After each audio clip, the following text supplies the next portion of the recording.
All right, you're almost ready? Yes. And Allie Murphy's going to come up and help me today. Okay. Oh, speaking So of if you don't Allie, know here's Allie. Yes. Stand Everyone up real please quick. clap for Allie. Oh, no. Well, yes, both Allies. We got two. The only thing better than one Allie is two Allies. And if you haven't met this Allie yet, at a very young, early 30s, she's got a lot going on with these tiny homes she just auctioned off, and you need to hear her story. Do you want to hear it tomorrow morning? Okay. You do it? Yeah. Okay. It all started with a TikTok video. That's how she ended up a deal maker. That's your preview for tomorrow morning. Come on over, Allie. Yes, Allie. Allie please is come somebody up that here. Cheryl and I just adore her and Corey and have loved watching their story and their life just blossom. So I'm glad you're able to help Jennifer today. Yes, Here you go. Thank you so much, Allie. Like that James Taylor song, You've Got a Friend. That's how I feel about Allie.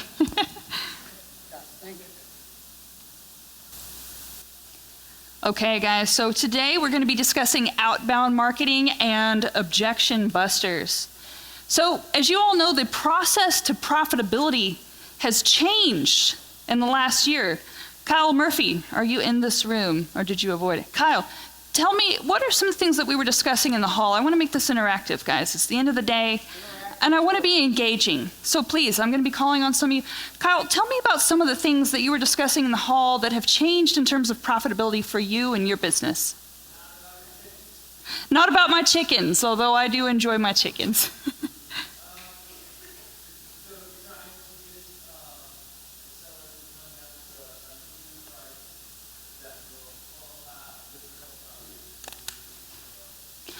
Who else has that challenge in here right now? Did you hear Kyle? Kyle, do you need the mic? Did everyone hear Kyle? Who else in here has that challenge? Guys, please raise your hands. I think almost everyone in this room should have their hands raised. That is a challenge that we are all facing. So this is what David Tilney said. The number one variable that predicts success, sorry guys, I'm really tired, is this right here. The ability to fearlessly talk to strangers. So even during times of abundance or low levels of abundance, that same skill set persists in terms of what makes you profitable. So therefore, our number one goal should be to get in front of as many sellers as possible, as fast as possible, for as little money as possible. Allie, would you like to speak to that? So I'm all about saving money, and when I have people come to me and say, how are you getting your leads? I need more leads. Who needs more leads? Right. And you can spend as much money as you want to get no leads, right? So it's going to be different in every market you're in. It's going to be different for every type of property you want to buy. And it's going to be different, it could be different every week, the way you market. So I always say, so actually I had somebody say something to me yesterday. I'm spending a ton of money, I'm feeding the machine and not getting anything back. So you may disagree with me, but stop feeding the machine. Start pulling leads from MLS. Lori, she does great with MLS leads. How much does that cost you to pull leads on MLS? Do you have to do it? Exactly. How much money did that cost her? Nothing. Right? So how many wholesalers are in here? Okay. Do all of you know these wholesalers that are in here? Why aren't you on their list? That's free. You could be sending offers to them every single day on all their properties. That's free. That's exactly right, Allie. Thank you for that. So, how do I add value to my network? I do a lot of different things. What makes me definitively probably unique is that I've spent over 17,000 hours on the phone with sellers because I love doing it. And then I do all these other things too. I do marketing, data, skip tracing. I have 170 virtual assistants. I'm a wholesaler. I'm a hard money lending broker for Tom Berry. I have a real estate license with EXP, and I do commercial acquisitions for Tom Berry. I'm able to do all of this because I have a team of about 200 people behind me to accomplish this, including Allie and her team, who runs my website for data. I graduated summa cum laude with a bachelor's of science in psychology with the aim to become a therapist. That's what I love to do, guys, but it only pays $50K a year. Raise your hand if you can get by on $50K a year. Not a hand, right? So I want to make $50K a month, but I still want to be able to help people. So I started doing this. And if it's not fun, don't do it. Do what you love and outsource the rest. But be competent enough in those other areas to manage. So let's look at the list here. How many things do you have to know in this business, right? You have to know property management, contracts, rehab, acquisitions, banking, leadership, procedures, taxes. What can go wrong? Guys, I want you to give yourself a little pat on the back for all the things that you do. You guys do all of this. This is amazing. This is truly amazing. This is why there's only a few hundred people in this room instead of a few thousand in a stadium, because this is an amazing skill set. So I put a list of people that you should reach out to. So in the room, we have Jeff Watson for contracts. We have Allie for procedures. We have Pam Fisher for procedures. Pam Fisher is amazing at procedures. So guys, reach out to the people in this room. Jim Ingersoll is amazing at leadership. Tom Berry is amazing at leadership. These are all the things we have to do in this business. This is no small feat. So maybe pick something that you love. When for me, that's acquisitions, and outsource the rest. That's just my unsolicited advice on that. All right, Jeff Chahusky, I'm trying to move the clicker. There it goes. Okay. So what solves most of these challenges? Negotiating a price that works in every market. So it's the ability to negotiate by truly listening to the seller's situation. This is something that Leon and Adam and Courtney do so very well. And first we have to get in front of them. Great deals still attract capital. So how many of you have had trouble refinancing a property or trouble attracting capital, and you want to attract more capital? Right? So great deals, even in a capital crunch, still attract capital. People are literally constantly in my DMs offering capital for deals. And that's a privilege from building rapport and negotiating deeply. When I say building rapport, I mean doing things like this. Spending time with you guys in the hall. And I want to thank every single one of you for the time that you spend with me and allow me to build rapport with you. It means a lot to me. And then the next thing we have to do is we have to negotiate deeply. And as Leon says, we have to be helpers, not hagglers. But you know, I'm young, so there's still a little bit of haggling that goes on with me. I'll admit, I'm not quite at Leon's Yoda level of enlightenment, so I still do a little bit of haggling from time to time, which takes some, negotiation skills. So is outbound and inbound marketing even necessary right now? To Allie's point, Allie, I'd love for you to speak to all the offers that you get and do just by calling people on their buyers list. So I think Joan Small might have experienced this a little bit. I spoke at Ring one day, and I gave away a little secret about emailing wholesalers. And we all get wholesale deals, right? Or you should. And a lot of times the deals are a little bit more than what we would want to spend. Why aren't we making deals? Why aren't we making offers on those, regardless? So anyways, Brian Hall had told me that y'all were receiving some low offers on wholesale deals. But if you aren't on Joan Small's list, or Kevin and Joan's list, y'all should be, because Corey was just bragging about them the other day, that the deals that come over from them are amazing. So, you should be on all these lists to make sure, you're making offers. But anyways, point to that is we were sending a ton of offers, all right, all over the country. And for instance, I had a deal come in. They wanted 85. I offered 20, and they accepted it. And this happened numerous times. Anne-Marie was helping me with this. She literally called me and said, "What are we going to do with all this?" Because we were getting accepted offers all over. And I literally was like, I have no idea. I'm gonna have to get back to you. So. Thank you for that, Allie. See, that's very descriptive of exactly what I'm talking. Do we even need to do outbound or inbound marketing right now?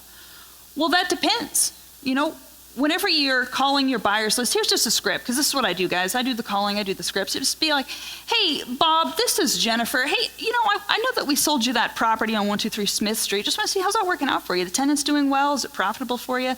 How are the neighbors? Everything good?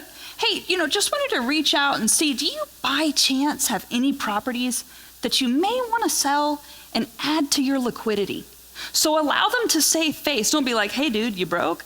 You got problems? You know, how can I take advantage of you? Just, you know, allow them to save face and say, you know, could you use a little extra liquidity? Raise your hand if you don't need any extra liquidity. You're just so liquid you slosh when you walk.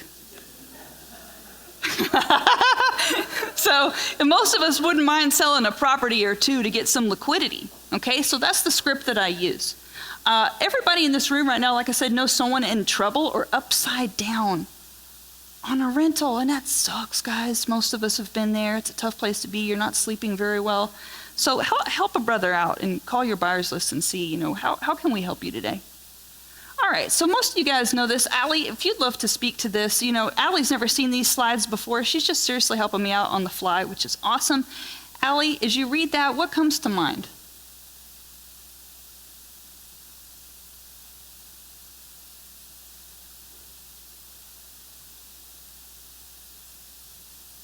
I'll let you start. Okay, yeah, you're doing so good. Thank you so much. So, you know, if you're just doing a few deals, you may not need to do any marketing right now. It all comes down to what type of deal flow, what type of deal volume do you want to have? So I agree with Tom Berry. So this is what I'm personally doing. If you want to do a lot of deals and change your generational wealth, a recession is the time to do it. Now, Lindy tells us that we're not in a recession, and I believe her because she's a lot smarter about this stuff. But it feels like a recession. It feels, now feels are not facts, okay? Feels are not facts, but it feels like we're in a recession, so it feels like it's almost time to start doing a lot of deals, guys. And I'm seeing so many people pull back, and they're not doing deals. You know, I do marketing too, and I've seen a 90% drop, and they didn't all go over to Finish Green. I was telling Kyle, some of them just straight up left. They just went back to their W-2 jobs. You know? And so the people who are still marketing, they're killing it.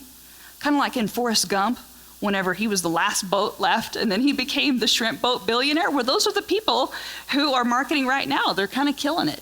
So you can bet your bottom dollar that I and others who are serious about generational wealth are marketing right now. You know? I want to add to that just a little bit. Yeah, please do. Please do.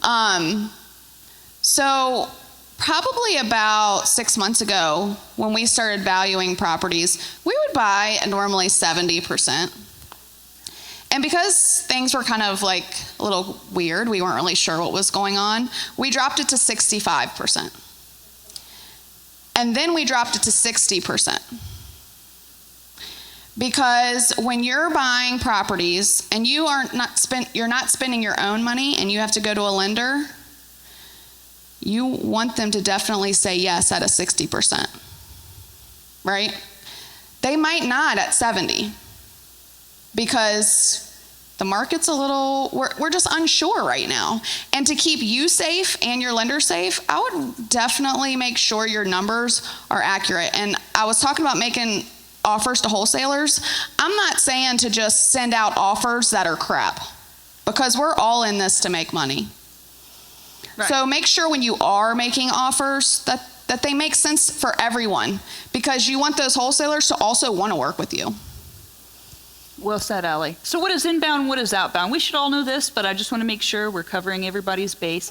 Inbound is when the sellers call you, and outbound is where you are calling the seller. So what are the pros and cons of inbound versus outbound marketing? You guys maybe know this, but I just want to make sure that everybody's on the same page. So we have examples of inbound. We have PPC, SEO, mailers, TV, radio, billboards, bandit signs. So if you want to do TV, talk to Joan Small. If you want to do radio, talk to Brian Rhodes and Greg Butler. If you want to do SEO, talk to Finish Green. You want to do mailers, talk to Greg Helbeck. And then Gene Blinkov is great at PPC. So just some resources there. And here's some benefits of inbound. Now, Allie, I know you told me personally in your own marketing you were thinking of switching to inbound. So please tell me what you like about the inbound, and they can read what I put up there. We're all used to getting the FUs, right? Leave me alone. That's not really a problem. I can filter all those out. I won't never see them. That's the cool thing about automation. But either way, whether you're trying to do outbound or inbound, you're going to spend money. A lot of money, depending on how many deals you want. So we're doing some Facebook ads. I love that Joan Small is doing TV. Yes. We have a lot of people who are doing radio ads. So cool, right? There's so many options for you to actually get the friendly people to call you that actually are ready for your help. The people you're reaching out to, they're getting hundreds of calls and texts saying the exact same thing. Literally, hey, where'd you get your scripts from? Because I just got the same text message 6 times in a row, right? They're getting the same things. How are you going to set yourself apart from everyone else? So that's our biggest thing is we actually meet about this. How do we set ourselves apart from everyone else? And when I meet with other clients, I say the same thing. That's great that you want to pull all these lists. That's great that you want to text and email. Email works, by the way. And you want to call, but what are you going to say to set you aside from the person who just messaged them right before you or right after you? Those are all great points. And you can run a smaller team, like Greg Helbeck. He does PPC, or excuse me, he just does mailers and has one VA, and he does like one, 6-figure wholesale per quarter. So you can run a much smaller ship doing that inbound marketing. And you have a smaller amount of leads to manage, which is really helpful. Here are the cons of inbound, in my humble opinion, and Allie, please feel free to chime in there. You still need to know how to close, right? So they may come in wanting to sell, but you still need to know how to negotiate and close. Negotiation is still very much a factor. You still need to follow up, but you'll have fewer leads. There's time sensitivity with PPC. If you don't close within 5 minutes, your odds of closing goes down by 80%. Cost per lead, and it's financially risky for new people who don't know how to close. Right, so here's the typical avatar. Usually it's more experienced investors, people who want smaller teams with fewer hours, people who need fewer deals because they're in New York, California, Hawaii, and people who use all marketing channels because they operate at high volume. So here are some examples of outbound: text, ringless voicemail, cold calling. Right, it's relatively low cost to get started. So you can get like a list for $300, get a dialer for $160, and probably get some deals from that. More control over the amount of sellers. You're not waiting around for the phone to ring. So I prefer that. I am a big time control freak. I know I saw Lisa Englehart stand out when she said, "Who's a control freak?" I don't like waiting around. I want to be in control of the amount of sellers. So I prefer outbound for that reason. And I just don't like waiting around. I like that consistency. So here are some of the cons of outbound. Okay, possible litigation. Jeff Watson helps me with that one. Getting a list that's put through the DNC scrubbing. I don't know if Sandra Arnold is in here, but she showed me how to fix that little quality control issue by using call tools. It'll show you how many DNCs are on there. Roar has a button that you can push that will filter through the litigator list. Also, almost all text is 10DLC compliant, meaning you just have to register your EIN and different things like that. And there's a lot of rejection. You get beat up over the phone, like Allie was saying, a lot. Typical avatar of an outbound marketing consumer, a lot of beginners. We've all been beginners. That's a great place to be. People with high closing skills who operate at high volume, like Junior Martin, if you know him. People who are high volume just because they're doing a ton of deals, like Joseph Terrio, my main mentor. If John Heyer is still in the room, I don't know if he is. I know Joe Terrio is one of his clients for a long time. So everybody wants to know KPIs. Allie, would you mind touching on that one? And then you can tell me if yours differ from what I have here. Because there's no PhD in KPIs. There's no, great peer-reviewed study on KPIs. So it is purely anecdotal in terms of the cost of and returns of this marketing. So we break it down very granularly. So first of all, we want to know where the list came from. We want to know where it was skip traced. That's where we start. Then we want to know how many texts have gone out, how many calls have been made. We want to know how many people answered and who did not answer. We want to know how many wrong numbers there were. We want to know how many voicemails we got. How many voicemails did we leave? We want to know if we got responses from texts. Now, we automate all of our texting stuff, so if people respond, depending on what they respond to, it goes into a different automation, right?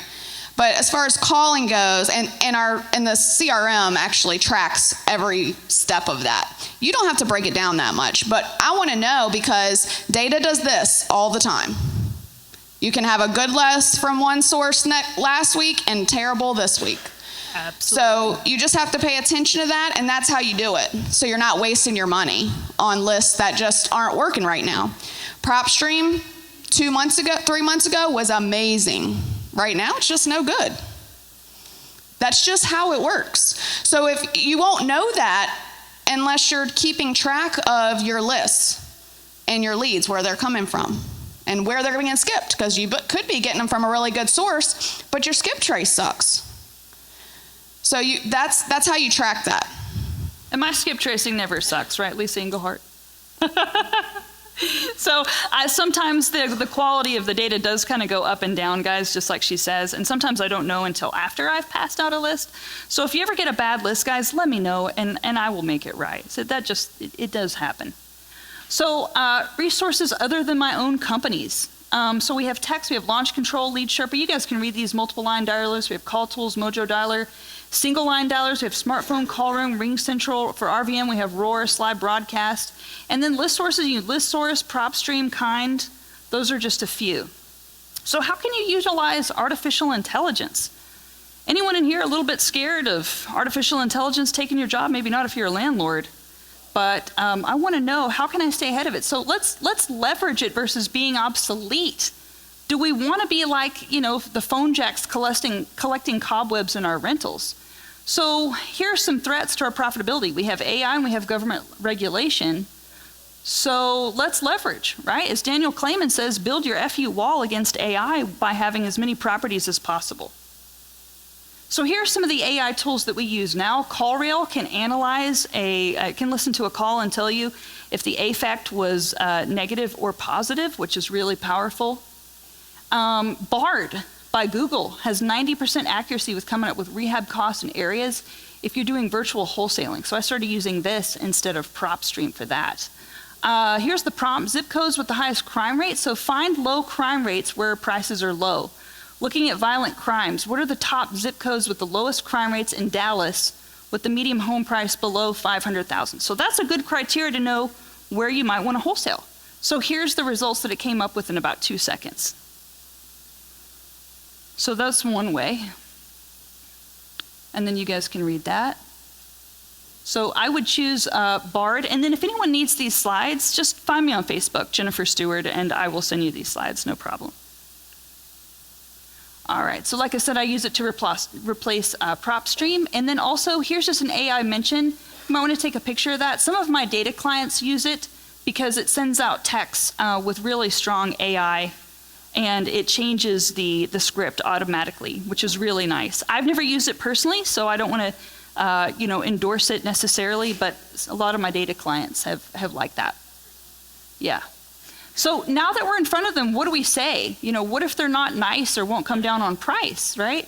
So there are several options for getting in front of as many people as possible, as fast as possible, for as little money as possible.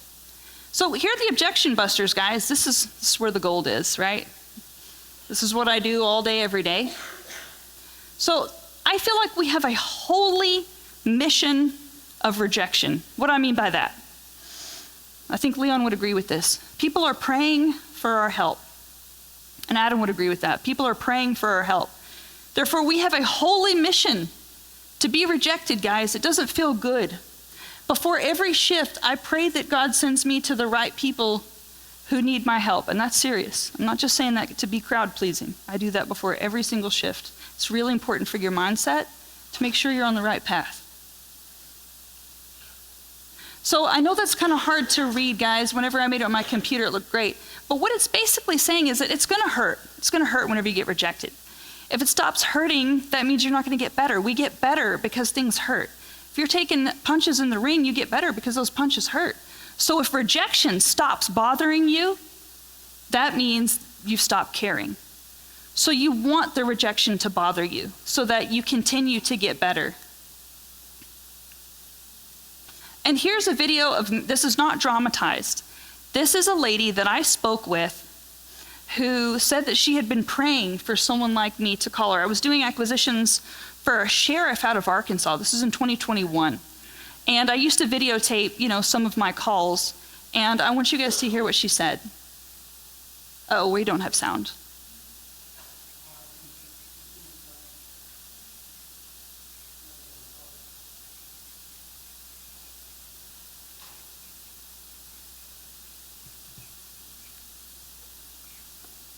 Here it is. Give it a second. Thank you, Jim. Better wait. About it, and I think I'd even pray about it, and that the Lord would send somebody, and that kind of got me whenever you said, did I have any properties or anything? And because I've been praying that somebody would come about it. So Well- I do want to sell properties and get them off of my hands and get, relieve my mind. Well, we'd like to put as much money as possible in your pocket if that's something that would be helpful for you. Yeah, well, it definitely would, honey, because that's what I lived off of. I get $500 and not even $600 Social Security. So this was a lady who had squatters that were taking advantage of her because they knew she was older. And once I got her on the line, I tell you what, the sheriff and I really had a good time getting those losers out of there and getting some good performing renters into that property. So people are praying for you to help them. So please, guys, don't let rejection get in the way, because there are people who really need your help. So here's everyone's favorite time, objection busters. Everyone loves the objection busters. So for more information on the discovery calls and follow-up procedures, which is really important, please go to Jim Ingersoll's YouTube page. I have other videos there for other times I've spoken for him where we go more over that. And today is going to be more about objection busters. So flawless follow-up is the #1 indicator of success in my experience. And I want to repeat that because if there's any takeaway that you get from this speech today, where I'm having to sit, I want you to remember that flawless follow-up is the #1 indicator of success in my experience. Okay, best practices. Keep a script printed out and next to you at all times if you're doing this. I've had the same script next to me for 7 years, folded like a taco. I have it memorized backwards and forwards, but I still keep it because maybe it's like Dumbo's feather. It just makes me feel like I have what I need to do what I need to do. So keep that script printed out next to you so you can refer to it quickly. So here's what we ask. So I'll stand up for this. So whenever they say, who do you work for and what's the name of your company? You say, we're just a husband and wife team looking to add to our portfolio. And if you happen to want to sell, we'd be grateful for the opportunity to discuss an offer. So people love whenever you say a husband and wife team. Most of you guys in here are probably a husband and wife team. Don't say I'm an investor. Don't say I'm a beginner. Don't say I'm a beginner investor. They really hate that. Say, I'm a husband and wife team looking to add to my portfolio. Always redirect. Never done business with anyone who was super interested in the name of our company ever. So if they're like, what's the name of your company? Who's calling? I want to know, what's the name of your company? I've never done one deal with that person. What about you, Adam? You ever done a deal with someone? No. Right. So if they're really wanting to know up front, they're probably trying to cause some form of trouble for you. They're usually looking to fish for negative purposes, such as DNC or litigator list or something like that. All right, so what's your name? They're calling, hey, who's calling? What's your name? What's your phone number? Give them your first name and your company phone number. Don't give them your last name or cell right out of the gate, especially build rapport. Now, Leon, you may disagree with that. Do you disagree with that, or you like that? Okay. Yeah, Leon would, and so we love Leon. He also doesn't do outbound marketing either. Okay. Again, here, they should only be asking this usually after they've discussed their property. So most people don't really care about who you are. They care about whether or not you're competent. If you can close. And they know who's competent based on what you discuss and the tone in your voice. If they're asking for your name, your company, you're probably not exuding enough competence and confidence. So keep that in mind. How did you find my house phone number? You say, we like to buy houses in your neighborhood, and we very likely drove past your house. And then we found your phone number through the White Pages Plus. Do you get a lot of calls like this? So see, sound happy and then redirect, right? So we use the term White Pages Plus because everyone over 40 remembers having the White Page book in your house. It was a benign, helpful item that likely sat on your kitchen and underneath the tuchus of a 2-year-old, right? So, but if we tell them, we skip traced it, we used LexisNexis, we used TLO, that's gonna just totally derail and confuse them. So we just say White Pages Plus so that, it's like a nice friendly thing that's in their house, not something that's hurtful. So how are you different from other investors? Are you just gonna lowball us? So we say we're a homeowner first company. Yes, we buy houses for cash, but we also work with the homeowner hand in hand to not only purchase their home at a mutually agreeable price, but to do whatever we need to do to help them get on with the next step of their lives. And then I tell them about the free concierge services that I have as a member of EXP. I don't know if Forrest is in the room, or Delilah, or anyone else here in EXP. Raise your hand if you're with EXP. All right, Jane, a few of you in the back. So do you guys know that we have free concierge services available to us? Jane, would you like to talk about that? All right, we won't put you on the spot. So basically they give you free boxes. Oh, Lisa, of course, Lisa. Do you know about the free concierge services? Okay, so I'm educating everyone at EXP. So we have an opportunity to where we can make it so moving all their utilities is free. Getting boxes is free. Moving their mail is free. So I send them to this website right here. And I'm not trying to pitch. I'm really just trying to, show you what I do to let the sellers know, hey, we can help you. We can make your life a lot easier by doing these things that other people maybe don't have the option of doing. Oh yeah, so this is always fun. Are you guys just wholesalers? The last wholesaler couldn't close. I can't tell you, we've probably 1/3 of our acquisitions were people who told us that. We do not want to work with another wholesaler. You guys never close. Raise your hand if you've been told that. Raise your hand if you've been a wholesaler who didn't close. Whoops, I admit it. I've been on both sides, guys. I'm not ashamed to admit that. So a percentage of the properties we get under contract are in fact for wholesaling. However, most of our properties are sold by our realtor and our brokerage arm, which is true because 90% of the marketing that gets returned to you is going to want to sell retail eventually. So we're not telling a lie there, guys. It's true. If you don't have a retail brokerage or a retail section of your company, you're leaving way, way too much money on the table. So then you tell them how you're different, and hopefully you are. But what I do is I get them asking, or get them talking by saying, so what happened with the last wholesaler? By letting them vent and tell you what happened, you build that rapport. And you go, really? Gosh, that must have been so frustrating. You were ready to move, you had everything packed, and they weren't able to close. I'm so sorry that happened to you. So just let them complain to you. Oops, I went too far forward. Yeah, please do, Adam. Please help me out. A lot of times, if they had a bad experience, we ask them, we say, it's usually because their price was too high that they could afford to close. What was that? What are you willing to pay to get it across? Love that. Exactly, Adam. That's perfect. Thank you. Adam has a lot more experience than I do, guys, so I lean on Adam a lot. He's one of my teachers, Courtney and Leon. And Mary Hart, by the way. I'm in her AIM Allies.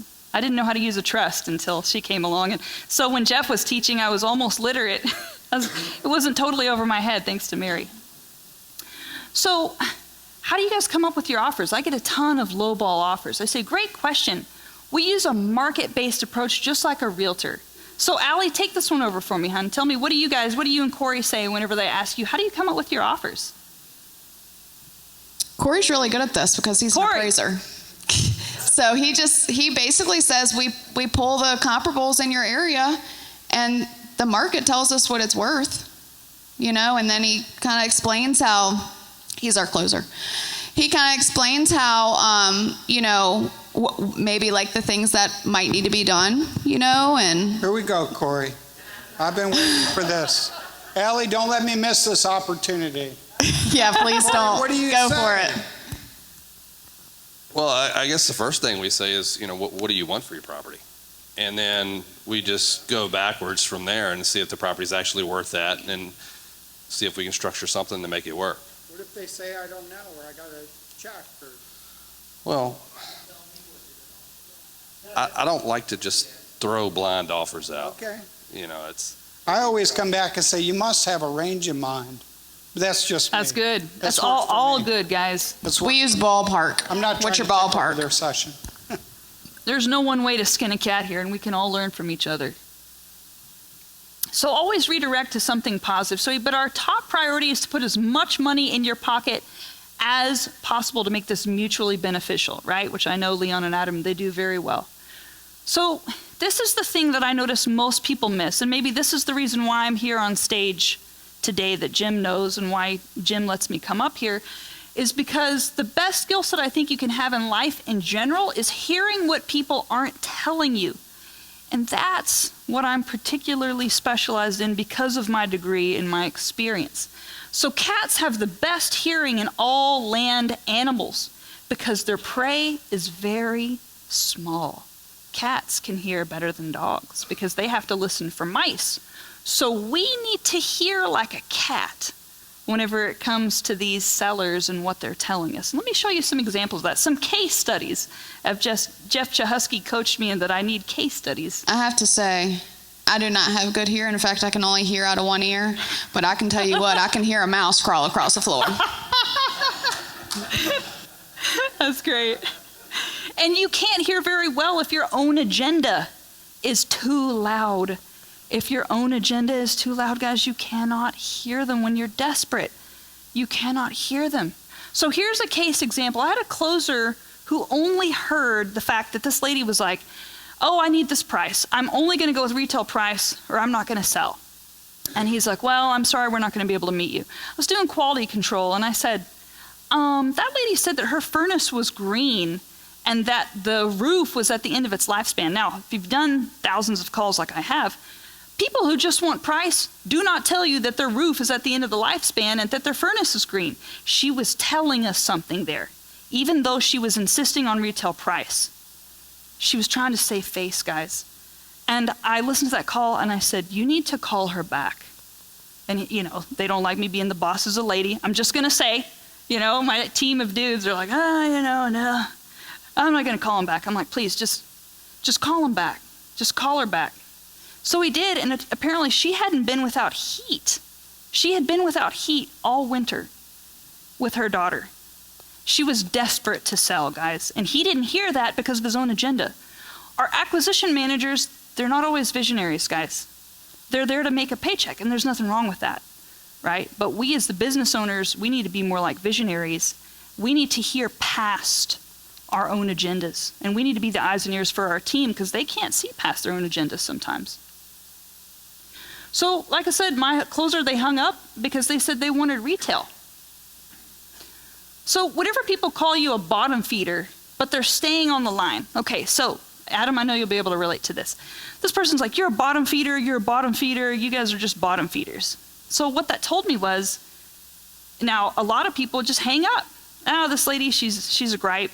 She's really abusing me. She's calling me bottom feeder. But the fact that she stayed on the phone with me told me that she actually needed me.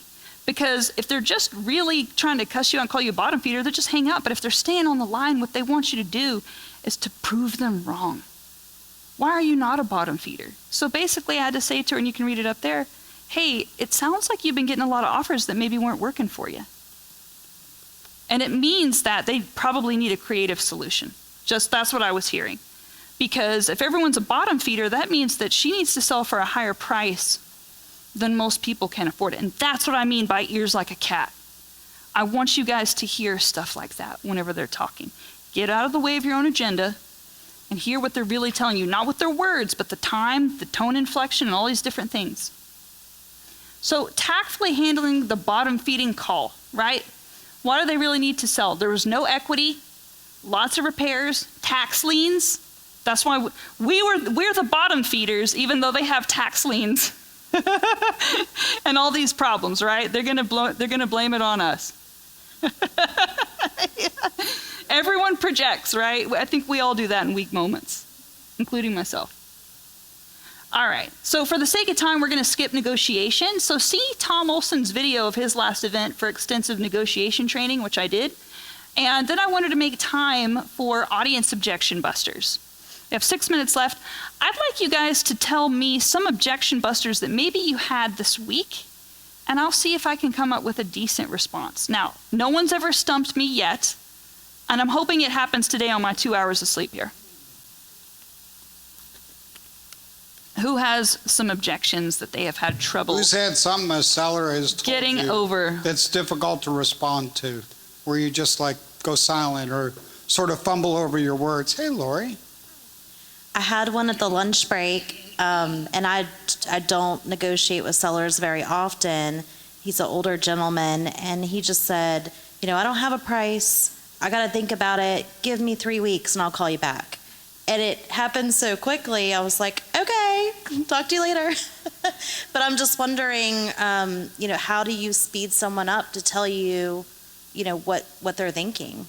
So if I remember correctly, he said that he didn't have a price, right? Right. And he needs to think about it. Yes. Okay. So I'd say, great. So if you were to get a price that you liked, how soon do you think you might want to sell? That's a good response. Right? I like that. So because it kind of speeds them up. Let's figure out the timeline. Yeah, if we could agree on price, when would you like to cash your check? That's right. Take I've your used time, that. but just so I've I used know, that. from my Good. knowledge, if we were able to get a price that you liked today by chance, would you be willing to sign a contract today? Or sign an agreement or close or whatever? You like that? So All right, so here's a there's text time. Lori sent me a little while ago. I just got to read it.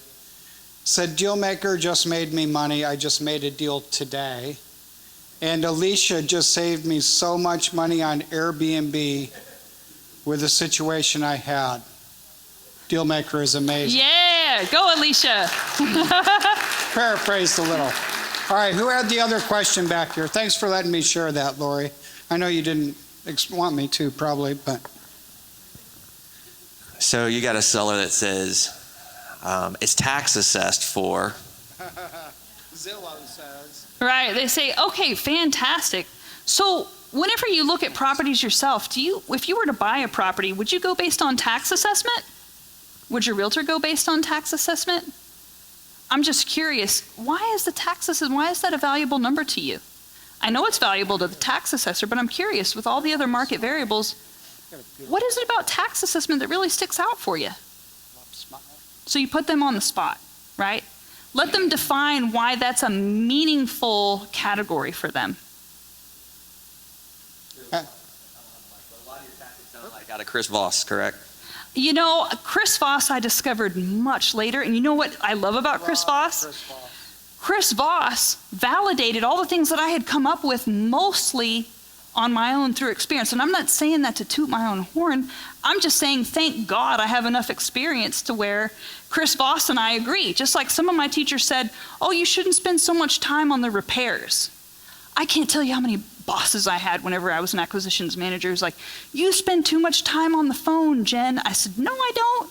The more time I spend, the better prices I get. And it was Chris Voss who validated that for me. Yeah. And said, the longer you spend building rapport, the deeper you can negotiate. So I'd already Rapport figured is that part. important. Yeah, but I love Chris Voss.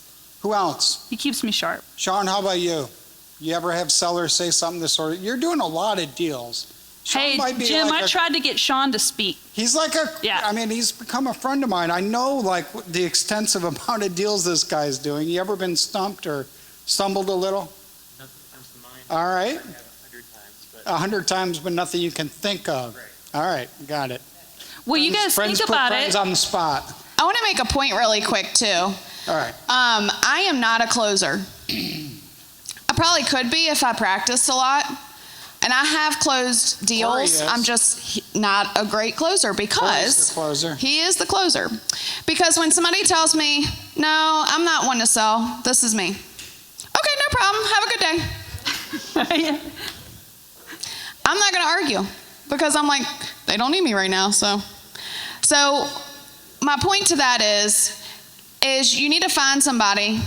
Jen, I think, still does consulting on training people. I do, and I love it, guys. How to be a closer. It's what gets me out of bed. I love making money, but you make enough and you're like, okay, what's next? Helping everyone else make money is what gives my life meaning now. So thank you for that, Allie. But, another thing is, so you either find somebody who can train you, like Jen, or you find somebody who is a good closer and partner with them. Because that's better than saying, okay, no problem, have a good day. Because guess what?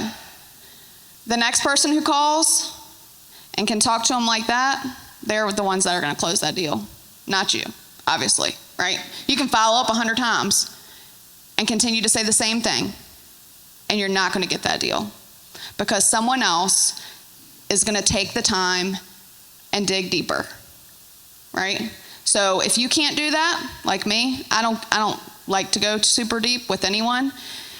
So you need to find somebody who doesn't mind, who is curious. That's not me. I'm not curious. You don't want to tell me, that's okay. Probably don't need to know, So find somebody who doesn't mind digging deeper, who is curious, who wants to have a conversation. Curiosity does help. Yes. And I wouldn't have gotten a psychology degree if I wasn't extremely curious. Every single one of you guys is a universe. Did you know there's many stars in the sky as there are brain cells between your ears? So between every set of ears is a universe to be explored. That's how I see it. So I always love talking to you guys. And then we have 15 seconds left. So here are some excellent authors on negotiation. All of these, someone already mentioned Chris Voss. Feel free to take a picture, guys, or send me a message on Facebook. I'll send you these slides, no problem. And then credit slides. So we've got all of my teachers on here. You guys know most of them. Some of them you probably don't know. But go ahead and take a picture of that too. Reach out to all of those great teachers. And then I want to share, because I don't think Jim would mind, my favorite Bible verse. And it comes from the JPS Tanakh.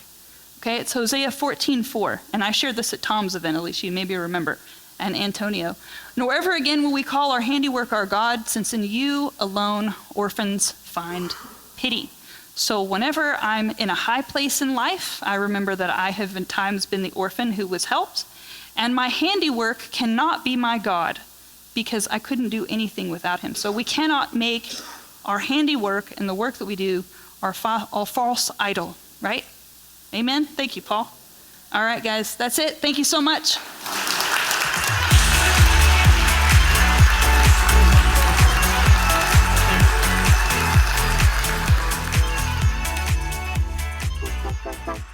Thank you.